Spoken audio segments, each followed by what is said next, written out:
যে স্বামীকে তার স্ত্রী জালেম সার্টিফিকেট দেয়, যে স্বামীকে তার স্ত্রী প্রতারক সার্টিফিকেট দেয়, যে স্বামীকে তার স্ত্রী চরিত্রহীন সার্টিফিকেট দেয়, ওই স্বামীর ব্যাপারে আল্লাহর ফয়সালা কি হবে একটাবার কি ভেবে দেখেছেন?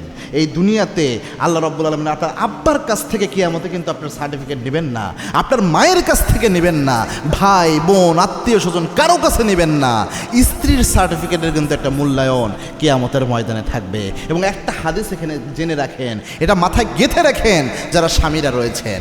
আল্লাহর হাবিব সাল্লাল্লাহু আলাইহি সাল্লাম জানিয়েছেন, কুল্লুকুম রাইন ওয়া কুল্লুকুম মাসউলুন আন রাইয়াতিহি, তোমরা প্রত্যেকেই দায়িত্বশীল, প্রত্যেকের দায়িত্বের ব্যাপারে কিয়ামতের এই কঠিন ময়দানে আল্লাহ জিজ্ঞাসাবাদ করবেন। একজন স্বামীকে আল্লাহ জিজ্ঞাসাবাদ করবেন, স্ত্রীর সাথে কি আচরণ করেছো, কতটুকু অধিকার তাকে দিয়েছো।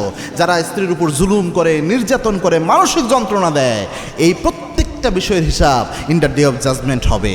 এবং আপনি মনে করিয়েন না যে আপনি স্ত্রীর সাথে যাচ্ছে তাই আচরণ করছেন আর চালাই আল্লাহর জান্নাতে চলে যাবেন। ব্যাপারটি এত ইজি হবে না ভাই।